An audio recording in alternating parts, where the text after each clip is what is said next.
Thom Hartmann here with you, and it is Friday. It is time for Brunch with Bernie. And hang on just a second here, Bernie. I'm sorry, I've got to get my software working. There we go. There he is. Senator Sanders is on the line with us. Sanders.senate.gov, his website. Bernie, welcome. Good to be with you, Tom. Great to have you. And apologies for the pause there. You've got a lot on your plate between Citizens United and the Buffett rule and the post office. I know there's a lot going on in your office. There is, and Congress will be, at least the Senate will be reconvening on Monday night. And I think front and center will be this issue of the Buffett rule, which is pretty simple. The reality now is, I think most listeners know, that in America we have growing income and wealth inequality, which is reaching really staggering and embarrassing levels. Recently, Tom, there was a study that came out about all new income created between 2009 and 2010. And if you can believe it, I mean, it's really just almost beyond belief, is that 93% of all new income in this country between 2009 and 2010 went to the top 1%, 93% of that. Wow. And we live in a country where the top 400 wealthiest people own more wealth than the bottom 150 million Americans, and the gap between the people on top and everybody else is growing wider and wider. Now, meanwhile, in the midst of all this, we have a huge deficit that was caused primarily by Bush's wars in Afghanistan and Iraq that we forgot to pay for, Bush forgot to pay for. Huge tax breaks for the very wealthiest people, and we're looking at a moment when the people on top have an effective, i.e. real tax rate that is not only lower than many, many people in the middle class, but the lowest that it has been in decades. So you have a huge deficit and unmet needs in this country. Rich are getting richer. Their effective tax rate is the lowest in decades, and what some of us are trying to do is say, wait a second, before you start cutting Social Security and Medicare and Medicaid and education and nutrition programs, maybe, just maybe, we want to ask the people on top who are doing phenomenally well to start paying their fair share in taxes. And that's what this Buffett rule is about, because here you have Buffett, one of the richest people in the United States, worth many, many billions, paying an effective tax rate lower than his secretary, lower than many police officers or nurses or teachers, et cetera, et cetera. So that is, to me, an issue not only of fairness, it really is an issue of economics in the sense that you need to deal with deficit, but you don't want to do it by cutting programs and taking income away from working families, because putting money in their pockets are how you're going to stimulate the economy. So it is appropriate, in my view, to ask the wealthiest people in this country to start paying their fair share. It is absolutely appropriate to start ending many of these loopholes by which large corporations like ExxonMobil and others in some years make billions of dollars in profit and not pay a nickel in taxes, so in federal income taxes. So I strongly support the Buffett rule. I think we should go further, and I think we've got to put that issue of growing income and wealth inequality on the table and begin to deal with it.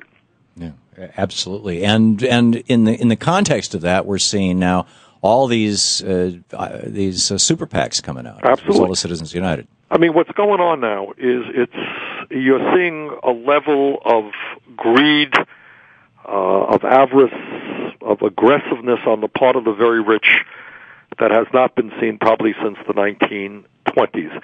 You know, I think for many, many decades in America, in, the 40s, the 50s, the 60s, there were always, conflicts, needless to say, between big money and everybody else, between corporations and workers. That goes without saying that those conflicts took place. But you're seeing now a new level, a level that we haven't seen for a very long time, and that is the rich are saying, you know what, I am really rich, and I want to become richer, and I really don't care that we have the highest rate of childhood poverty of any major nation on earth. I don't care if we're in debt and can't find jobs. I don't really care. All I care about is how I'm going to make even more money, how I'm going to pay even less in taxes, and I'm going to use some of my wealth because of my friends on the Supreme Court through Citizens United to now spend, huge sums of money on campaigns and radio and television advertising to elect those people who are going to make my life being a billionaire even easier and screw everybody else. And that's really what it's about. And I think it's time, and we are beginning to see that fight back taking place in states like Wisconsin and elsewhere, where people are saying enough is enough. This country and government has got to work for everybody, and not just the people on top. And we're going to get involved in the political process. So that's really what this whole Buffett rule is about. It's saying that the wealthiest people in this country have got to respect the fact that they are Americans, and they've got to help us address some of the very serious problems that we face. Yeah. And the post office, you're working. You're still. I'm curious how this is going along. Yeah, we are. And just yesterday, I believe there were demonstrations, I think, by the letter carriers or other unions as well, in actually supporting legislation that I've introduced to say, yes, the Postal Service has got to change, but we can do it in a way without laying off or diminishing the size or downsizing the Postal Service by over 200,000 workers, many of whom, by the way, are veterans. And there are ways to do that. My understanding is that on Tuesday afternoon, perhaps, the postal bill is going to get to the floor of the Senate. We hope that we will have Republicans working with Democrats, and I as an independent, in making that bill as strong as it possibly can be in preventing the shutting down of thousands of rural post offices, of hundreds of mail processing plants, of slowing down mail delivery service. There are ways to protect the Postal Service and those jobs without massive shutdowns and downsizing of the Postal Service, and that's what we're working hard on.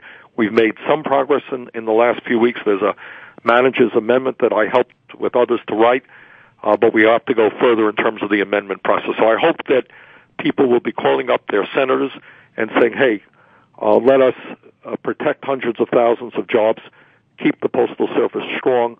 There are ways that they can bring in new revenue, and that's the direction we've got to go, rather than just shutting down processing plants and cutting back the workforce. Now, the post office is the second largest employer in the United States and the largest unionized employer, and the Republicans tend not to support such things. Well, I'm curious how this is going to pass in the House. I think that is certainly one of the factors. We're working on legislation, obviously, in the Senate where I am. There's other legislation in the House which is very, very draconian, very bad.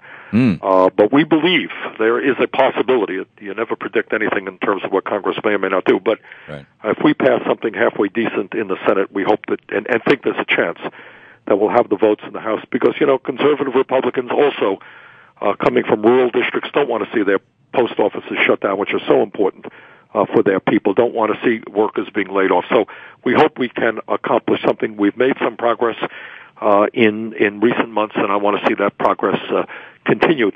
I also want to mention to listeners that we continue to work very hard on the Citizens United issue that we just discussed a moment ago, which in my view, and I think the view of many Americans, is one of the worst decisions ever rendered by the United States Supreme Court, allowing billionaires and corporations to go right into their treasuries, corporate treasuries, take out huge sums of money and put it into the political process.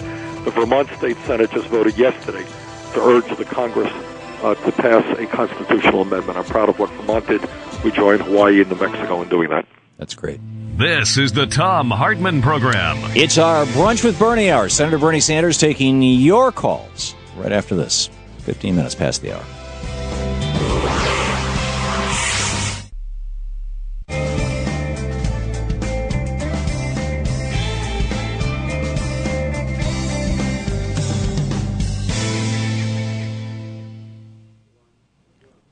Welcome back. Etta in Bloomington, Indiana, watching us on Free Speech TV. You are with Dish or Direct TV. You are on the air with Senator Bernie Sanders. My name is Etta May, and I'm on Medicare. And I've noticed that with Medicare, seniors don't have a dental, vision, or hearing plan included in Medicare. And I have some awfully steep and expensive dental bills to pay because of this, and it takes so much out of my income. How can we get dental included in dental and vision included into Medicare? Well, Edda Mae, I'm really glad that you asked that question, because we have been working very, very hard on the crisis of affordable dental care. And Edda Mae is quite right. Medicare does not cover dental care. Medicaid does to a limited degree, depending on the state that you're in. And I should tell you, Edda Mae, that at a time when so many people have no dental insurance, when seniors often have problems with dentures, have problems with their dental, their tooth problems in general with decay and everything else. I do believe that dental care should be part of what Medicare does, and we're going to be introducing comprehensive dental legislation, which would urge and provide that Medicare cover dental care. I think it's a very important issue, and I agree with you, Edda Mae. Sandra in Lufkin, Texas. You're on the air with Senator Sanders. Yes, this is Sandra from Lufkin. Thank you, Tom, and thank you, Senator. I retired 3 months ago, and in that short 3 months, the two of you have educated me so well on so many issues. I was with a young working woman today who is totally misled and believes that the current administration is the cause of the economic problem she and her husband are facing.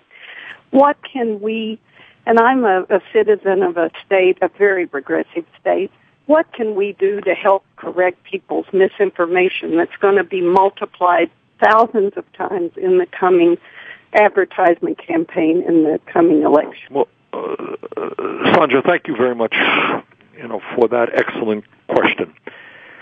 1 minute, Bernie. And Sandra is quite right. Of course, what the Republican campaign is going to be about is to say, well, how's the economy doing? And the answer is the economy is not doing terribly well. But what the Republicans will forget to mention, and it's an issue that we have got to educate the American people on, is that while the economy is struggling today, compare it to where it was when Obama took office. When Obama took office, if people can believe it, and remember, we were losing over 700,000 jobs a month. In the last quarter of the Bush administration, the GDP, gross domestic product, declined by over 6%, which is just off the charts. We were on the verge, with Wall Street's collapse because of the greed of Wall Street and the deregulation of Wall Street, we were on the verge of an international financial collapse, which could have led us to a severe depression. So what we have got to point out is, we got problems today, but we're making progress, especially compared to where we started from when Obama took office. We will be back with more of your calls for Senator Bernie Sanders right after this. Stick around. 19 minutes past the hour.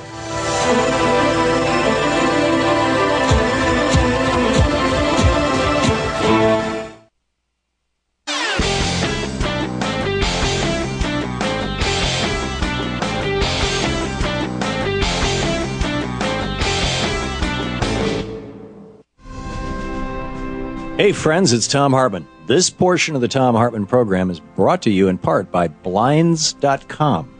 Blinds, shades, shutters, drapes, Blinds.com. The fact is that those good people who live at the top of our economic pyramid are much further away from the poorhouse, and you and I know that as a matter of personal observation. Welcome back to the place where despair is not an option, the Thom Hartmann Program. It is our Brunch with Bernie Hour. Senator Bernie Sanders taking your calls. Check out his website at sanders.senate.gov. He has his constitutional amendment there to amend to reverse Citizens United, the Bernie Buzz, his newsletter, and all kinds of great stuff. Larry in Kalmar, Iowa. You're on the air with Senator Sanders.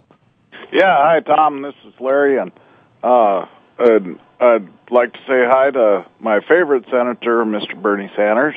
And what I wanted to say was that they're revamping the outside of the congressional building there, and I wondered if this November we could revamp the House and the Senate there and try to get rid of a few of these just say no Republicans that you've been having a heck of a time with there. Well, Larry, I concur with you.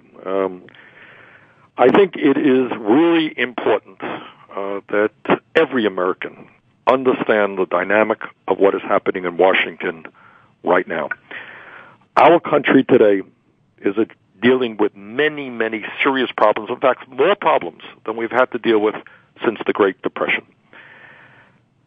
And what we have got to understand is the reason we are in where we are right now is largely having to do with these disastrous right-wing programs and concepts, such as giving huge tax breaks to the wealthiest people in this country and arguing that through trickle-down theory, this is going to benefit working families and the middle class.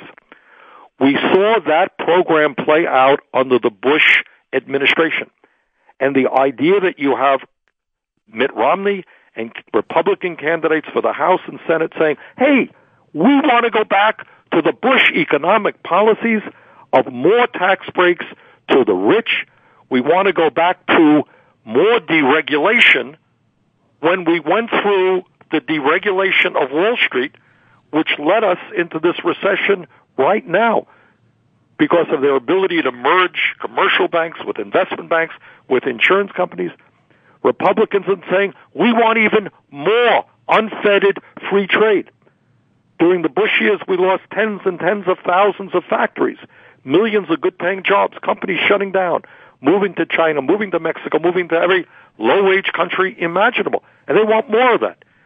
So I think, getting back to the question that, both Sandra and Larry asked, what we have to do is to take a hard look, not at personality, not worrying about not Romney's wife or anything else. The real issue is, what do these guys believe? And what they believe is policy after policy, which makes the wealthiest people in this country even wealthier. And what these guys really want to do is take us back to the 1920s. Some of these people, some of these Republicans don't just want to cut Social Security or Medicare.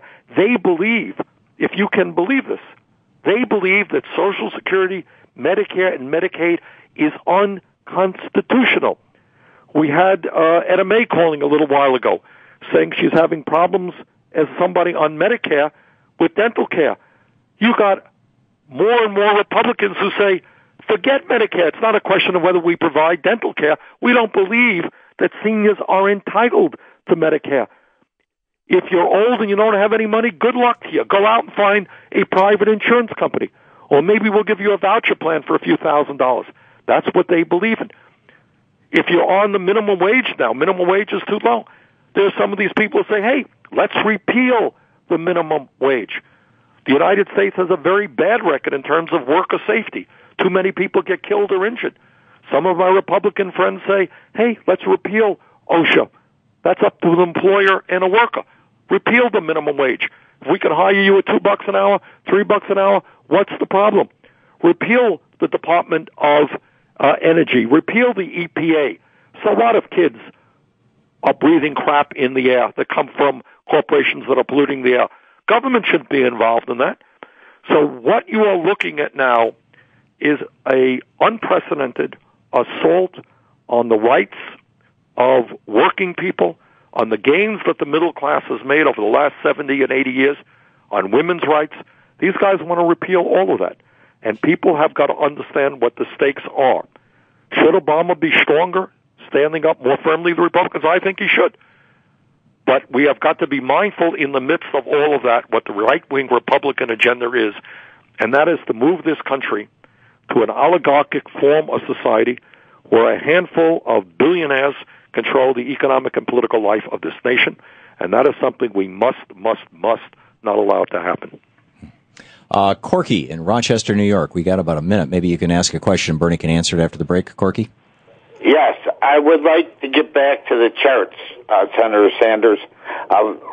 Gas prices are going to be an issue in this election. We have to show the people where it goes the minute it comes out of the ground.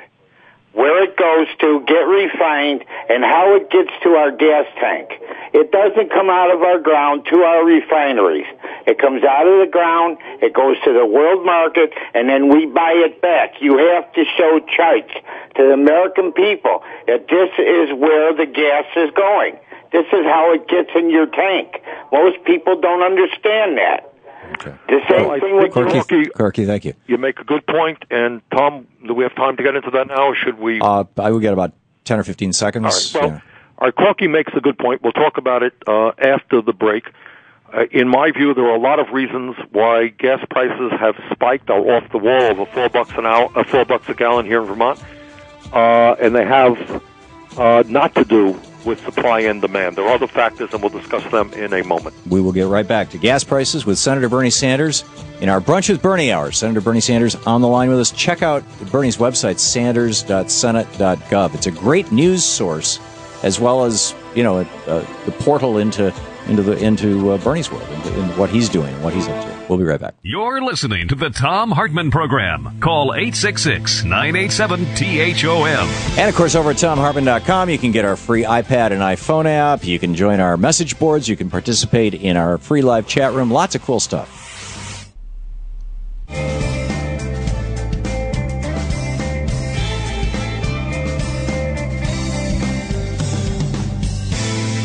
Lost working time is lost money.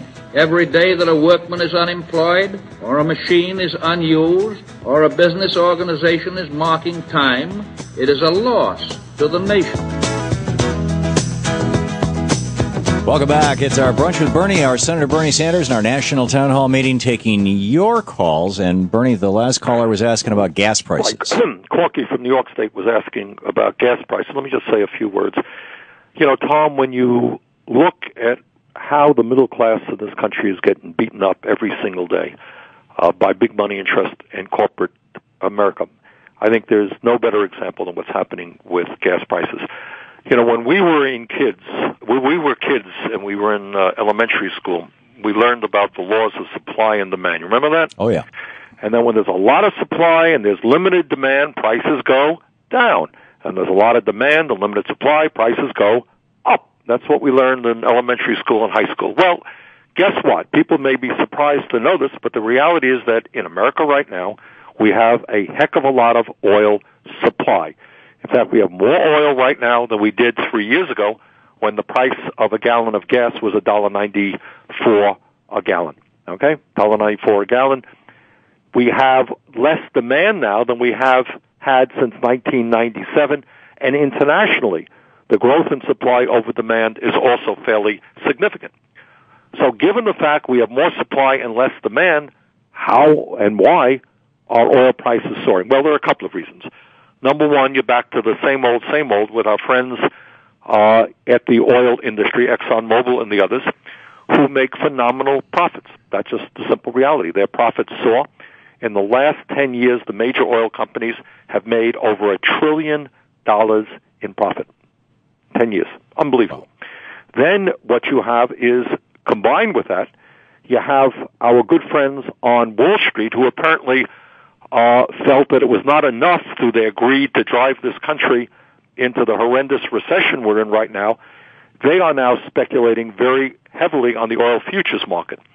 Over 80% of the oil futures market is controlled by Wall Street speculators and not people who actually use the product.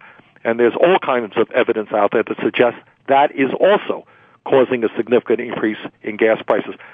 Goldman Sachs itself, probably the major speculator, has released a study which says that speculation is adding about 56 cents to a gallon of gas. Furthermore, what you have, and this is unbelievable, and somebody mentioned this on the show a couple of weeks ago, is right now with oil and gas prices going off the wall, the oil companies and the gas companies are actually exporting oil abroad.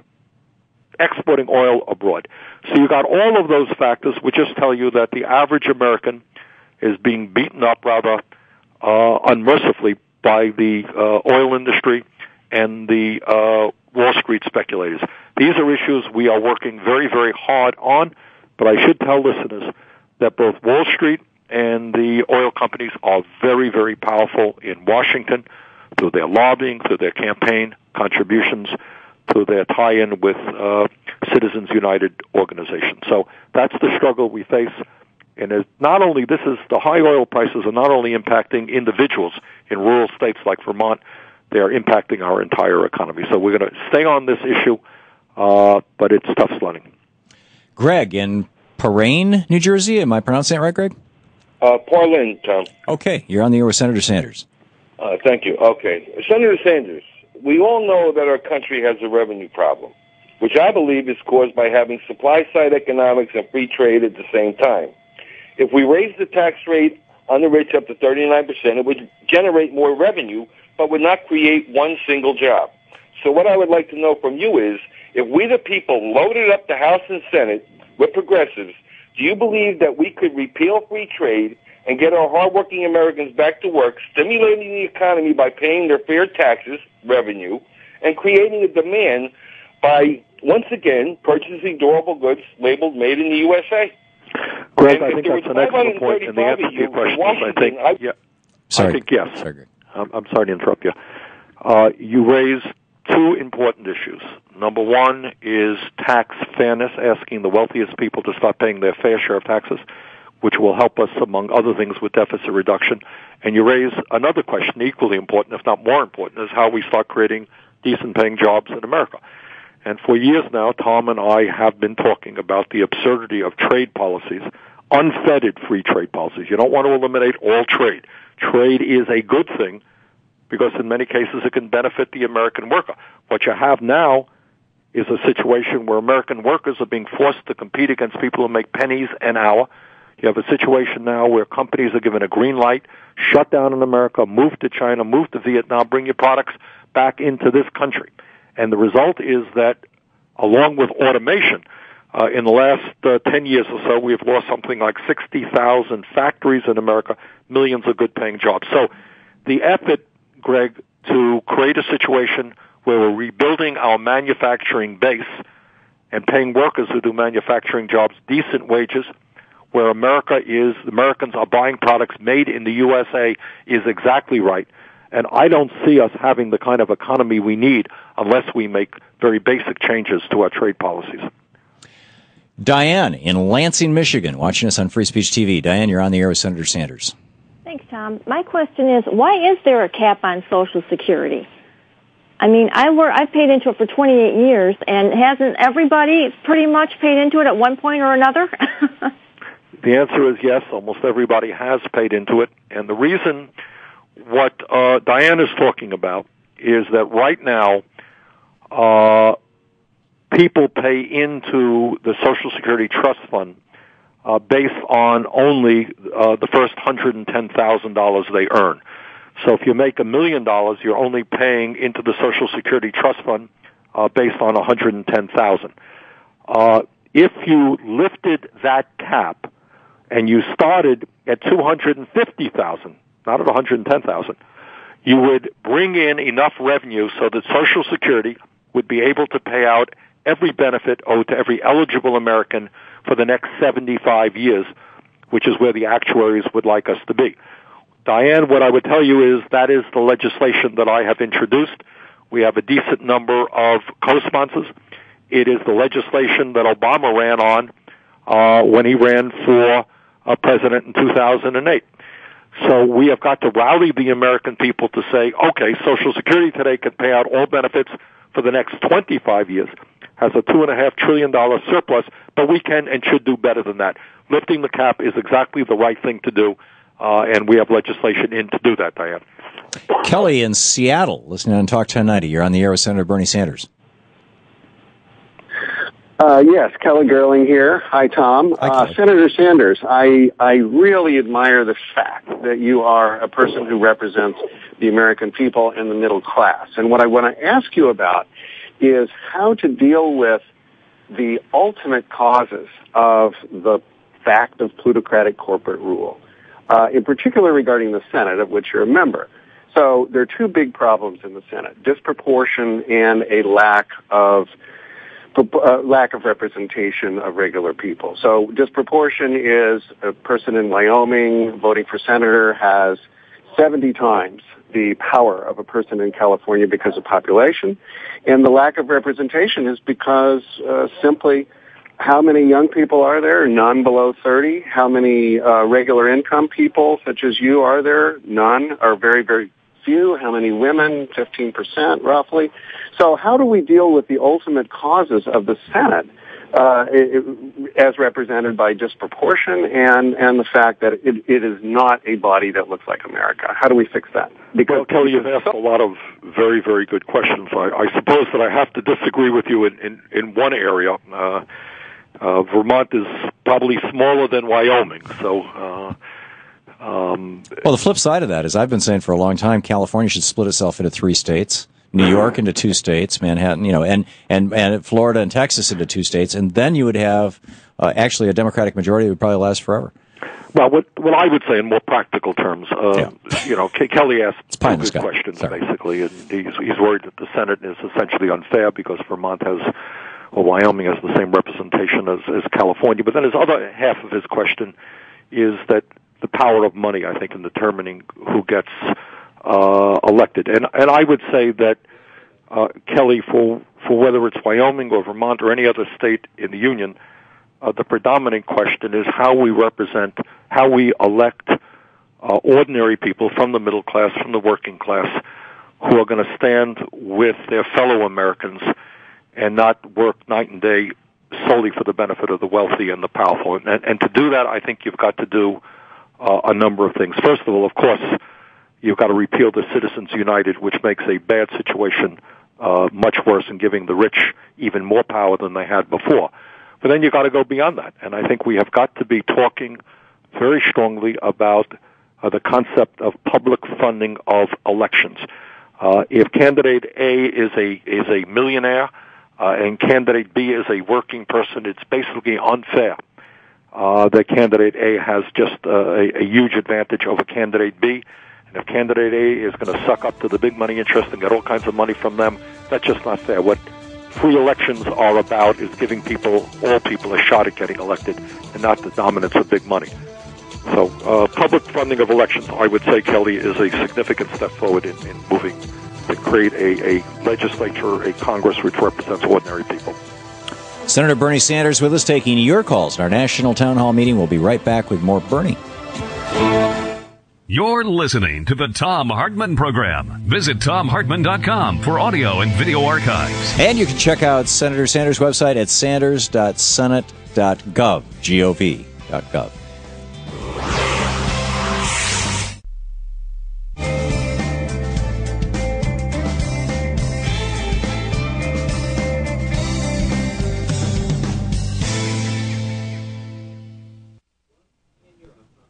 And welcome back. Let's see here. Archie in Yucca Valley, California. Thanks for watching us on Free Speech TV. You're on the air with Senator Sanders. Hi, Senator Sanders. My name is Archie. Yesterday we had a debate on the subject of the modern form of fascism and its attendant corruption. Let me ask you about the legal racketeering going on. Don't the RICO laws apply to people like Norquist, the organization ALEC, and do you think we should investigate their backroom deals? Thank you. I'm not a lawyer, and I don't know what RICO applies to in that sense or not. What I simply do know is that people who are behind the ALEC organization, people like Grover Norquist, their job in life is to raise as much money as they can from the wealthiest people in this country and push forward an agenda in Washington and in the states that represent the very wealthiest people in this country. That in itself at this moment is not illegal. I mean, that's something you can do. And I think the answer to these folks is to expose them, to expose what ALEC is, and that is a national organization where legislation is drawn up and then brought to the states, and state legislators or right-wing legislators bring it forward, and to expose them and to fight them. And I think the long-term answer, Archie, is that we have got to organize and we have got to educate on issue after issue. The vast majority of the American people are opposed to the agenda of Mr. Norquist, are opposed to the ALEC agenda, and our job is to educate, organize, get people involved in the political process, and fight back with a progressive agenda. Annalisa in Carson City, Nevada. You're on the air with Senator Sanders. Thanks for watching Free Speech TV. Hi, let me get you off the speak. Hi, Senator Sanders. It's so good to talk to you. Sir, the lady before me, she had mentioned something in reference to Social Security, the trust fund. Yes. Well, my question is this, sir. I know you have a bill on the floor that you're trying to present for $250,000 as a cap. But my question is this, sir. I don't care if a person makes $13,000 a year or $13 million a year or even $13 billion a year. Why don't everyone in this country pay the exact same percentage into it? That would basically mean that everybody would be paying, let's say, 0.010 of 1% or 0.001 of 1% into Social Security. And even you can allocate some of that into a general trust fund to put money back into the country. Let's let Bernie answer this. We're just about out of time here. What the caller is saying makes sense to me in the sense that if somebody is making $110,000 a year and somebody is making 10 times that amount, that person who is making 10 times more is paying 1/10 into the Social Security Trust Fund from the other person. In a sense, paying a much higher percentage of his or her income than the wealthier person. Somebody was remarking the other day that one of the baseball players on the first day of the baseball season was paying all of their Social Security money into the trust fund, I think, in the fifth inning or something like that. Yeah, it was Alex Rodriguez. So they'd done the math. That is why I believe that you lift that cap starting at $250, and the results will be what the caller wanted to see.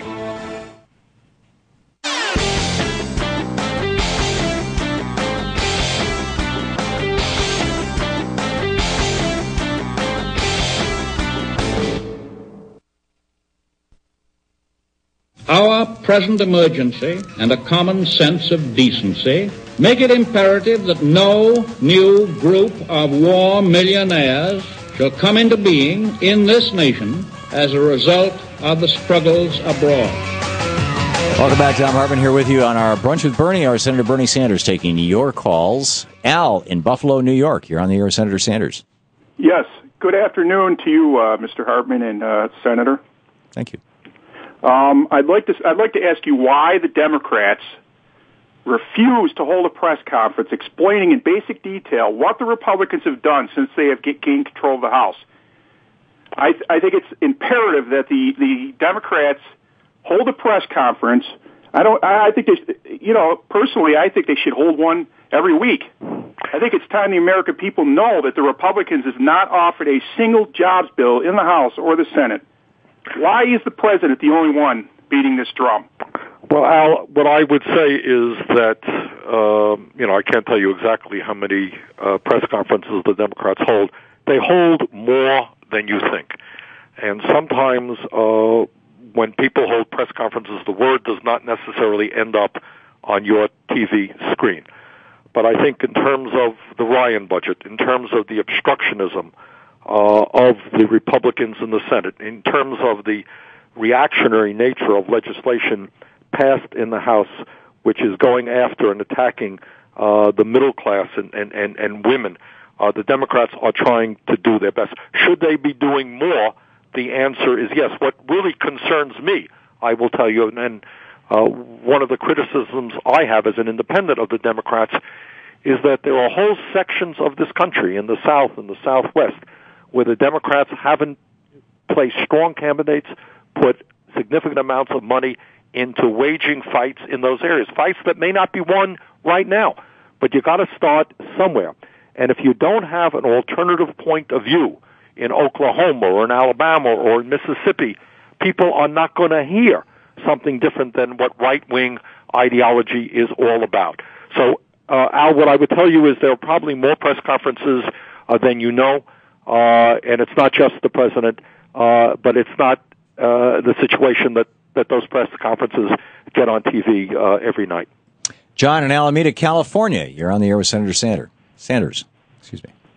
Oh, hi, Bernie, and thanks so much for your service to the country and for this program. My question is, our government seems to me to be so broken. Our media and our elections are also broken so badly. My feeling is it's very unlikely that we'll have any progress on issues and that government can really repair itself. So is there any other way for Americans to alter and improve their government, which is, say, outside of Article 5, the Constitution, or Congress? Well, I think, John, there is no question that, A, the problems facing this country are huge. We should not hide that for a moment. B, the Republican Party is owned by big money interests, and too many Democrats worry about big money rather than the working class and low-income people. That's all very, very true. I think, number one, you can't turn your back on the political process. It's just too important. Too many important decisions are made that we have to struggle to create a grassroots movement around a progressive agenda, which in fact is supported by the vast majority of the people of this country. One of the things that really irritates me is that if you look at the Republican right-wing agenda, tax breaks for the rich, cuts in Social Security, Medicare, and Medicaid, more money for the military. If you look at those issues, the American people do not support them.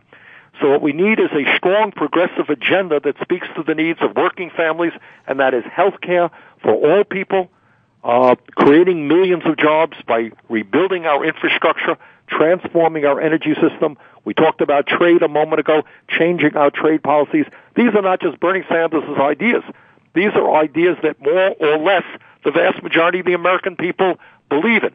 Second of all, to answer your question, can you go outside of the political process? I think you can. I think you can be involved locally. I was the mayor of the city of Burlington, Vermont for 8 years. Didn't have all that much to do with the federal government. We did a whole lot of things at the local level, paying attention to the needs of the children, the needs of the elderly, our environment, women's issues. You can do that as well at the local level. Putting together cooperatives to start creating jobs something that we can be doing. So not all the answers by any means are in Washington. I don't think you can ignore Washington. There's a heck of a lot. In terms of media, my goodness, we can start putting pressure on local radio stations to be allowing progressive voices to be heard rather than just the usual right-wing suspects. There's a lot that can be done at every level of society, and I think we have to play that game at every level of society.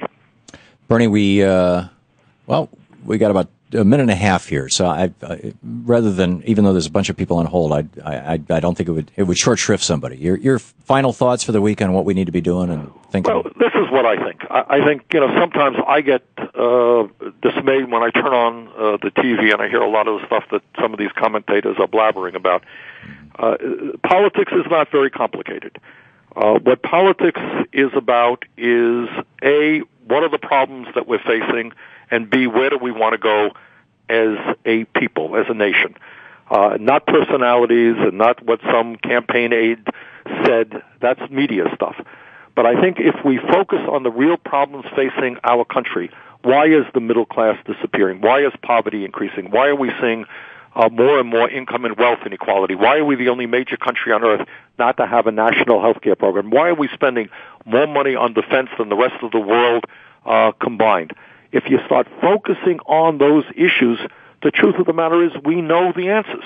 We know the answers. And what we have got to do is develop the kind of grassroots movement that elects strong progressives, that holds people accountable to the needs of working families and not just the wealthiest people in this country. So I think what I would urge people to do is go beyond a lot of the media gossip. Don't worry about who Mitt Romney is going to be selecting as his vice presidential candidate. Worry about how we expand the middle class so that our kids do not have a lower standard of living than we do. What are the policies we need? And let's make our elected officials accountable to working families and not just the people on top. You are so eloquent. Senator Bernie Sanders, thank you so much. All right. Thank you, Tom. Thanks for being with us. We'll be back with Anything Goes Friday.